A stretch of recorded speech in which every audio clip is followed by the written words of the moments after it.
welcome to a brand new live edition of Dodgers Territory on this Monday, December 15th. That is Clint Pasillas. I am Alanna Rizzo. We are excited that you are here. We are grateful that you are here. We have hit 14,000 subs. It's something that we've been trying to get to. Still trying to get to 15K, guys. We need your help to get there. Rate us 5 stars. Like and subscribe to DT Podcast on Apple, Spotify, wherever you get your pods, and certainly on YouTube as well. Happy to have you. A little different type of show today, Clint.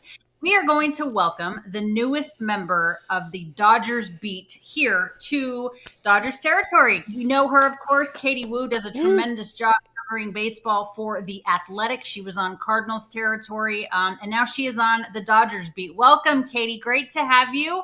The Dodgers Nation is very lucky to have you. How are you? No, I feel lucky to be here. Thanks, Alanna. Thanks, Clint, for having me. It's a little bit different from my Cardinal Territory platform, pour one out, but I am super excited. It's been one whole week on the Dodgers beat, and all they did was go out and sign the best closer available. So pretty normal standard, like go right into it stuff, I guess, for the Dodgers. Yeah, I'm assuming it's got to be real fun having last couple of years have been a little tough for the Cardinals. So having big names, an organization that is always in the biggest names and all that kind of stuff, free agency. It's gonna be a fun time. We're happy to have you here, guys. I'll suggest get your questions, comments in for Katie and for us. Get those into live chat. We're gonna have an unofficial DT AMA a little bit later. But Riz, gang, I think we should dive into the rumor mill first because Katie's on her shit, and we're gonna dive into all of that right now. Allegedly. Allegedly. So let's get into rumor has it.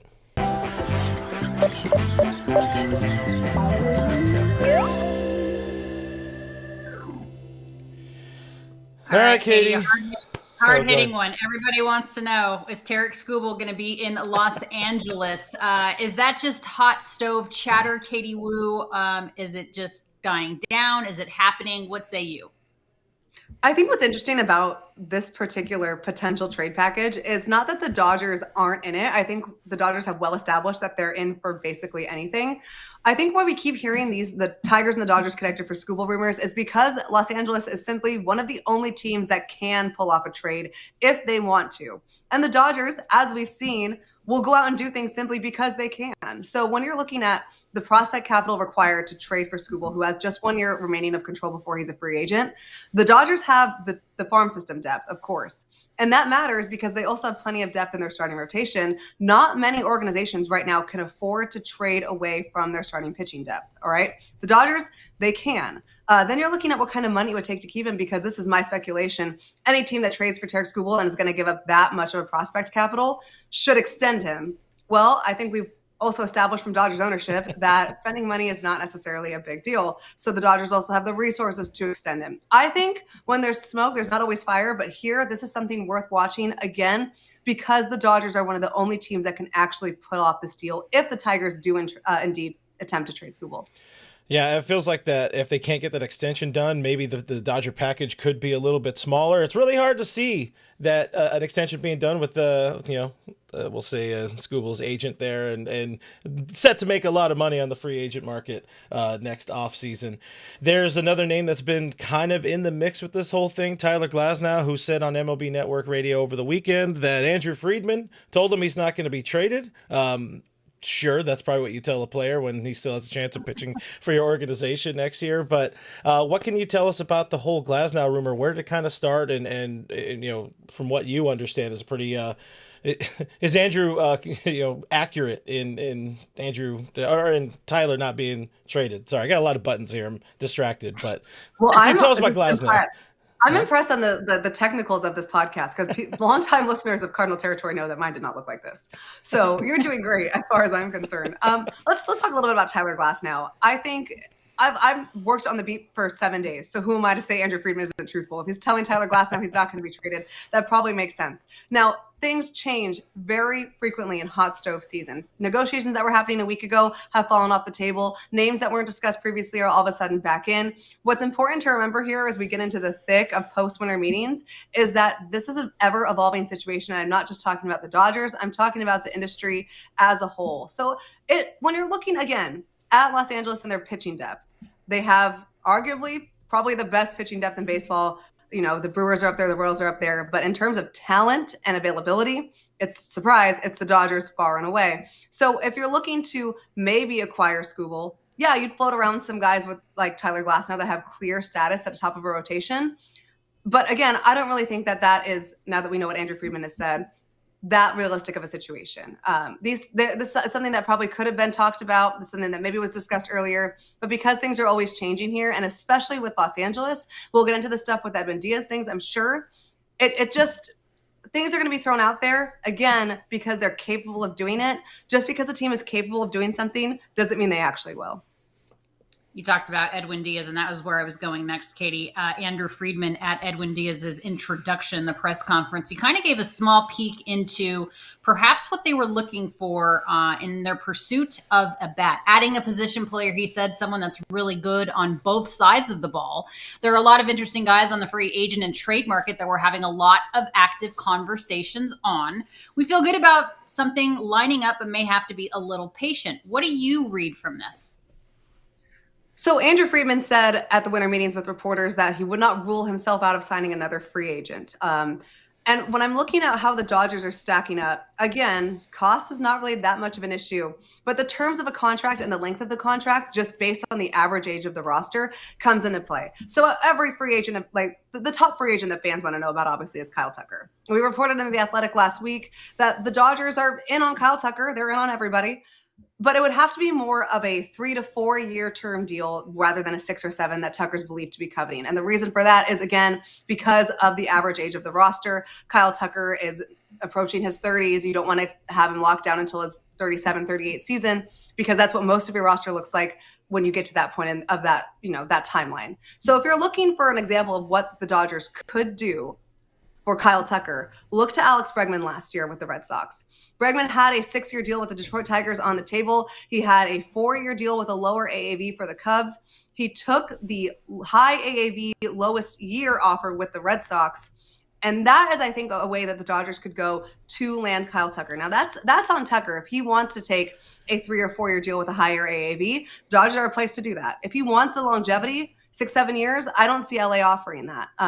And that, again, just goes to what we talked about with the average age of the roster. That's what Kyle Tucker has earned to make that decision as a free agent. But the Dodgers are absolutely in play here on a contract that's more their term. So to me, the Alex Bregman contract from last year and how those deals played out is a pretty good example if you're looking to kind of compare these situations. Then, of course, Cody Bellinger, a longtime friend, familiar franchise for the Dodgers. Looking for, we've seen some reports around the 5-year mark. I don't see the Dodgers doing that. I see them maybe looking at Bellinger for a lower term, 2-3 years, maybe not to the extent of a potential Kyle Tucker deal, but a little less than that. I don't see the Dodgers going out and splurging a Kyle Schwarber-esque contract for Cody Bellinger, like a 5-year, 150, 160. That I don't see happening. Again, it's not necessarily because of cost. It's because of age and longevity. But I would not be surprised at all before, in the next couple of weeks, month or so, that we're having another massive free agent signing, because that's what the Dodgers do. And that's what I have to get used to, because I'm not exactly used to that coming from St. Louis. Yeah, like I said, they're in on everybody. Every time, even when you don't hear anything, they're probably in on somebody. The whole Edwin Diaz thing definitely came out of nowhere. Another name the Dodgers have been linked to, of course, you did some reporting about this as well. We got a screen about that. Brendan Donovan, somebody who has seems like he's more likely to go to either Seattle or the Giants, in your opinion right now, in your purview, in your reporting. What can you tell us about the Dodgers' interest in Brendan Donovan? Is this somebody who does seem to make a fair amount of sense for this team, and the positional versatility, understanding how much that is important to the Dodgers? Because reading or hearing and seeing what Andrew said to Kirsten Watson last week, it seems like they're not necessarily marrying themselves to needing an outfielder, even though we believe they need an outfielder. Maybe there's a chance they can get a second baseman or a third base and move some pieces around, and that's something Donovan could do. He could play everywhere, as you know, covering him the last few years. What can you tell us about him and the latest with that trade market? So Brendan Donovan is essentially Tommy Edman again. And that was part of the reason why the Cardinals were comfortable trading Tommy Edman to Los Angeles in 2024, is because they had Brendan Donovan coming up as that sort of super utility player that the Cardinals are very, very good at drafting and finding. When you're looking at how Brendan Donovan fits into the trade market, obviously he's been one of the most talked about names in this offseason. We saw the Mariners and the Giants emerge as front runners. That doesn't mean that he's absolutely going to Seattle or San Francisco. The Cardinals could still elect to keep him if they don't like the prospect return. But those are the two that have really jumped out as really solidifying themselves and willing to necessarily, may not overpay, but pay more than other organizations are willing to do. Now, how Brendan Donovan could fit in? Well, that's exactly just picture what Tommy Edman does. Tommy Edman's coming back from an ankle surgery. The team is optimistic that he will be ready for opening day, though he'll probably be delayed for spring training. Coming back from an ankle injury, though, especially Tommy's injury history, I mean, no one is questioning his grit. I watched him play for 5 years. He's a baller. He's a gamer. But you might want to take it slow, especially when you have a lot of other players on the roster that can go out and fill it. So if you have another versatile player like Tommy Edman, or like Brendan Donovan, excuse me, they're so similar, that would obviously help the Dodgers. And Donovan can play all around the diamond. Short, he can play second base, both corner outfields. He can play shortstop. He can play third if necessary. So he's just kind of one of those pick and plug kind of players that the Dodgers seem to really do well with. Now, what I'm looking for, or what the Dodgers are looking for necessarily in a trade package, is cost certainty. And with Brendan Donovan, you know that's exactly what you're going to get. So you can go out and take a flyer on, or take a trade for someone, thinking about another lefty with the Cardinals, like Lars Nootbaar. Lars Nootbaar has a lot of high upside, but a lot of it is unproven. Brendan Donovan has been one of the more consistent middle infielders in the National League for the past 2 seasons. He's coming off one of his best seasons of his career. If you're the Dodgers, you don't need to take a risk. You're not looking to part with your prospects to take a risk. Like, what are you risking for? You are going to trade for something that you know brings back a certain level of play and caliber. And I think that's what made Brendan Donovan so enticing to the Dodgers. Versatility. That's all the Dodgers look for. They love those types of players that can bring 6, 7, 8 gloves to the yard. All right, Katie, great stuff so far. Much more to come here on Dodgers territory. We're going to get to know Katie Woo a little bit better, the newest member of the Los Angeles Dodgers beat with The Athletic. You know you're a good team when you got 2 athletic reporters on your squad. But first, a quick word from our friends at Foul. We'll be right back. For all the parents out there with teenagers like Kratz, we know life's a little crazy. Yeah, Cash App's here to not add to the craziness. They're here to help. Yeah, Kratz, Cash App is designed to meet teens aged 13 to 17 where they are with intuitive educational tools. Available through sponsorship by an eligible parent or guardian, teens gain access to a personalized Cash App card. With the Cash App card, you and your teen's balances receive 24/7 fraud monitoring, and if something ever feels off, you have the ability to lock their card right from your phone in just one tap. Download Cash App and get started today. For a limited time, new Cash App customers can earn $10 if they use code FAMILY10 in their profile at sign up and send $5 to a friend within 14 days. Terms apply. Cash App is a financial services platform, not a bank. Banking services provided by Cash App's bank partners. Prepaid debit cards issued by Sutton Bank, member FDIC. Direct deposit and promotions provided by Cash App, a Block Inc. brand. Visit cash.app/legal/podcast for full disclosures. Welcome back to Dodgers Territory, a Monday edition of the show. Before we continue, I have to tell you about the sale we got going on right now. DodgersTerritoryShop.com. You get yourself some merch. You get it on a discount. Visit DodgersTerritoryShop.com/promo/holiday. Use that promo code checkout or holiday at checkout. You save, I think it's 10%. You got to use that promo code. I did confirm over the weekend. But we got a bunch of cool stuff in there. It is hoodie season. It is always coffee season.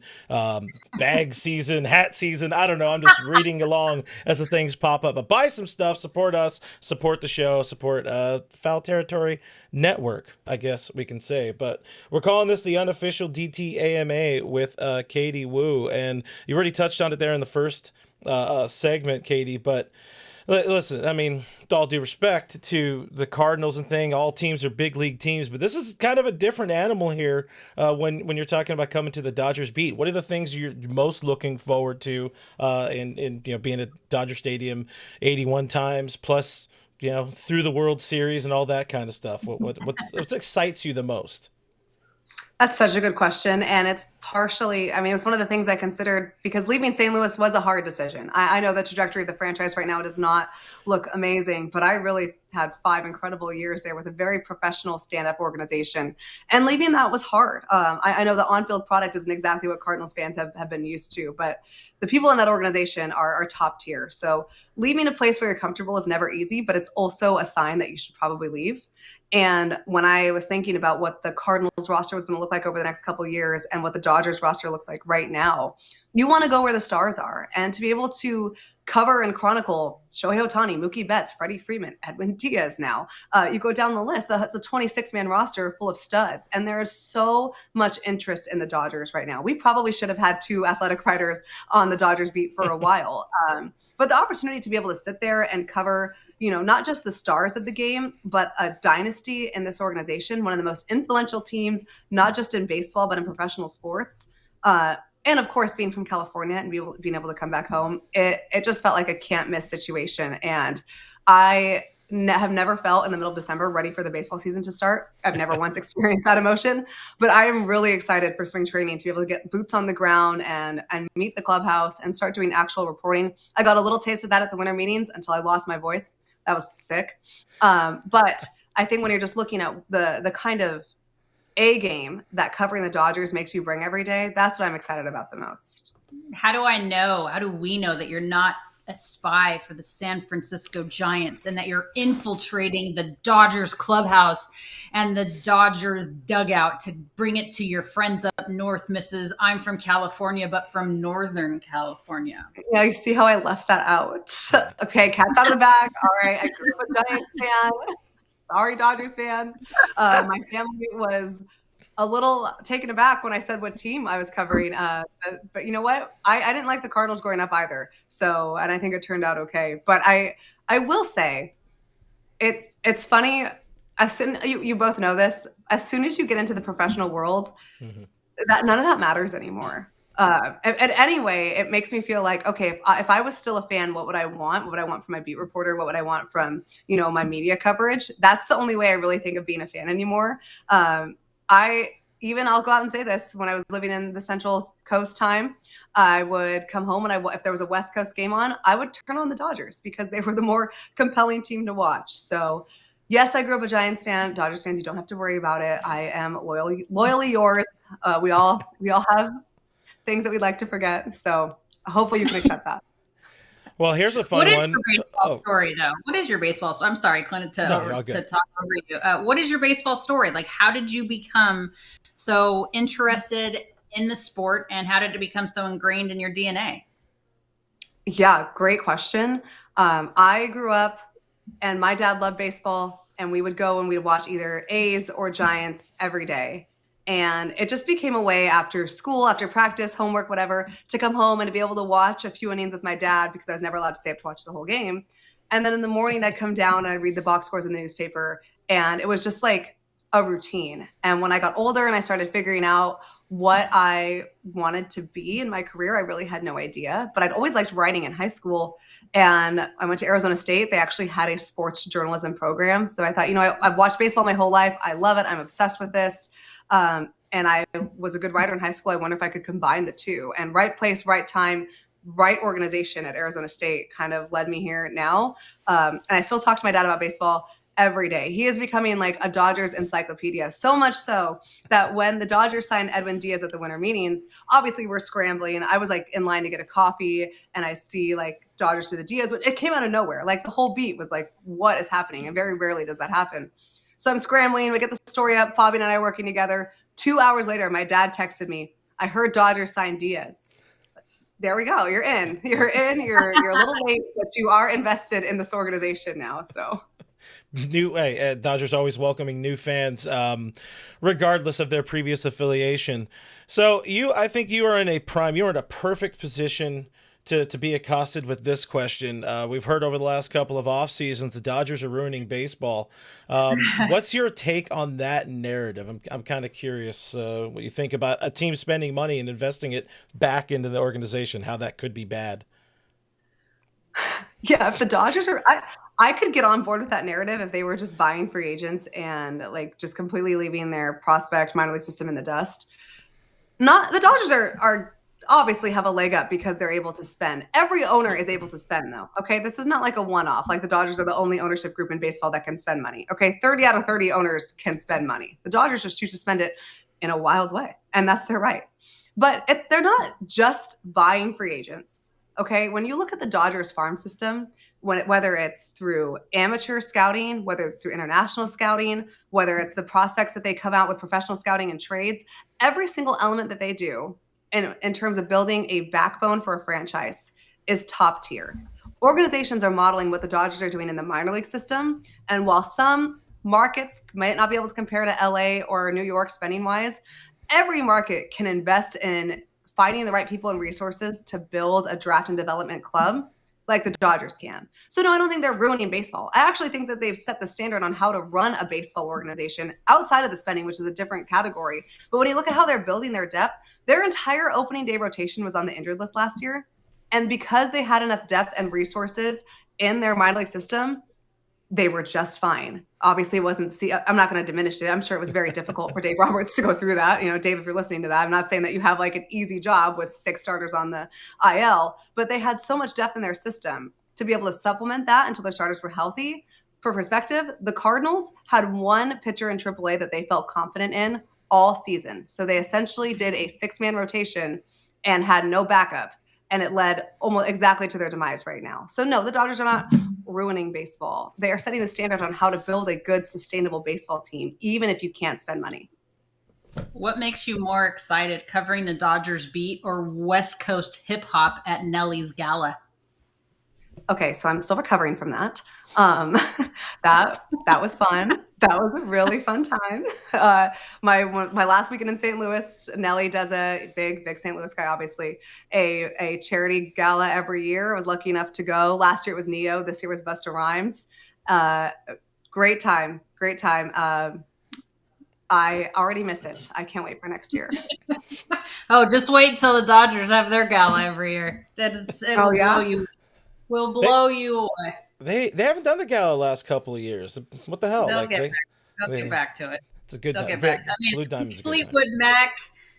We had Fleetwood Mac. We had Maroon 5. Beyonce. The year I left, Jennifer Lopez. Oh, that's right. It was J-Lo. Like, it wasn't Beyonce. Jennifer Lopez. I mean, it is off the chain. All right, let me ask you this. One more question before we get to Clint. Big feral cat lady. Tell us about Meep.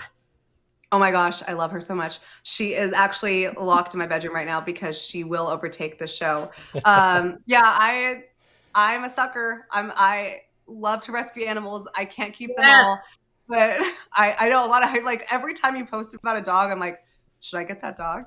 Yes, you should. But for whatever reason, this tiny little cat that my mom found in a Sam's Club parking lot was so sweet, so like sick, and I was like, I'll take care of her. I'll foster her back to life. Foster failed immediately, fell in love with her. And I don't know what happened to the sweet part because she is a demon. I don't know if like my tendencies like rubbed off on her. I don't know. But we're locked in and she's really excited to get back to California. 5 years in Missouri, she survived. So back to California we go. Welcome home, Kitty. What's it called? Meep? Meat? What is it? Yeah, Meep? That was a nickname that I gave her, so I didn't get too attached. And then I got attached and I didn't want to change her name because I didn't want to give her like an identity crisis, you know? Yeah, no, that is fair. Usually the nicknames they seem to stick. Couple of fun ones for you here from the chat. Maddie Man 5 Dodge and Justin Lamas Yamas asking what's the deferral situation if you're covering the Dodgers? Obviously there needs to be deferrals in your contract. Jokes That's aside, funny. yeah. No, that's pretty funny. That actually, someone emailed my editor that, like, did you give Katie deferrals in her contract? A very sad Cardinals fan who thought it was hilarious. So no deferrals in my contract, guys. You're here for the long run, hopefully. We also got Dong Kim, is a happy subscriber from The Athletic or of The Athletic, and asking, outside of covering the Dodgers, what are the things you're most looking forward to getting ingrained into LA? Okay, so outside right now it is 7 degrees. Exactly. Yesterday it was 3 degrees. That's a singular digit. That's not a real temperature. So being able to go outside is something that I'm looking forward to. Seeing the ocean would be nice. Right now I got like the river, so that's cool. But yeah, definitely. I thought I was a seasons girl. I'm not. I'm not at all. I need 70 degrees every day. Sand, walks outside, sunshine. I don't think it's like the first sunny day in like 10 days here. and it's still 20 degrees. So that would be it. The weather. Not Fair. that Hollywood lifestyle. There it is. The Hollywood lifestyle. Yeah, AJ Przynski, our pal at the Foul Territory Network, keeps calling me Hollywood Woo. And I'm like, AJ, don't start with me. There is no Hollywood lifestyle here. Okay, I'm a ball rider. Well, if he was doing that better, wouldn't it just be like Hollywood? Come on now. Exactly. Hollywood? AJ. Be better. AJ. Come on. Be better. There's a couple things in here though that Justin Yamas continues to say that I'm like, no, I'm not. First of all, yes, everyone, I understand I was born and raised in Colorado. Colorado doesn't have a rivalry with anybody, so stop it, okay? Rocky's still in the league. Northern California and Southern California have a rivalry. The Giants and the Dodgers have a rivalry. Colorado doesn't have a rivalry with anybody, so save it. All right, there you have it. I don't know. There was something else in here that I was looking at that. Well, while you find it, Alanna, I have another one. So you grew up, we'll say NorCal. I'm just going to say that. Maybe, probably, potentially rooting for not the Dodgers. What was like a favorite kind of memory of Dodgers-Giants rivalry early on in your life? Oh, man. My aunt had season tickets for a long time, and I can't even remember how many Giants-Dodgers games we'd go to. And I'm not going to say that Beat LA was chanted, okay? But, it was passionate. If there's anything I can understand, it's a passionate fan. And I think it was just that peak rivalry. I was lucky to grow up in, sorry, Dodgers fans, plug your ears. Like, I was in high school for 2010, 2012, 2014. So the Giants dynasty was like, wow, you're a baby. The best. I know. But it was the best 5-year run as a fan that I could remember, because it was each year that they did it, it was in a different way. Mm-hmm. And I can empathize with fans now with their dynasty. Don't ever let anyone take that away from you, because winning in baseball is fleeting. It might not feel that way in LA right now. It probably won't for a while. But I still now, 10 years later, think back to that insane run that the Giants went on. And it just solidified why baseball is the best sport. Amen. All right. One question for me, and then I'm done. Favorite player out of Arizona State? Barry Bonds, Andre Ethier, Dustin Pedroia, or Austin Barnes? I'm sorry. I have to go Barry Bonds. I'm sorry. But fun fact about Barry Bonds, I was hiking in the Merritt Headlands like 8 years ago, and I was lost. And my friend, who knows nothing about sports, flagged down a biker while I was walking the other way trying to find any kind of map. And this biker was very fit, very athletic, super nice. I remember looking ahead like, oh, he has a really nice smile. And I'm walking up more and more, and he waves and says goodbye. And it was Barry Bonds. And I was like, and my friend had no idea who she was talking to. And I was like, you just asked Barry Bonds for directions. And she was like, yeah, who is that? And I was like, oh my gosh. So shout out Barry Bonds, because I might still be stuck in the Merritt Headlands if he did not help my poor friend and I off the mountain. That's pretty great. What are the chances of that? I was so mad. Well, we're happy you're here. We're happy you're bringing your baseball fandom to cover the Dodgers in a way that hopefully the fans appreciate. Obviously, Fabian, our dad, does a fantastic job, and we're looking forward to a different approach, different perspective, and you guys also collaborating. I will flip you the bird. Great name in the chat, says welcome to the family. Katie gave us that super chat. Phil as well, saying it's gold welcoming you to this team. A lot of love for Katie Wu in the chat, and we're excited to have you around here, of course, in some capacity. We'll figure out what that all looks like moving forward. Yes. But for today, we appreciate you hanging out with us, Katie. You got it, guys. Thanks so much for having me. I'll see you both very soon. Dodger fans, I'm really excited to get to know you, and hopefully more news soon. Give her a follow on the social media. She breaks things as well. She's like mini Ken Rosenthal, but not really. No, that's I always say. I want to be junior Ken Rosenthal. Appreciate it, Katie. That was a lot of fun, Alanna. What do you say we tell people about a doggo? Let's do it.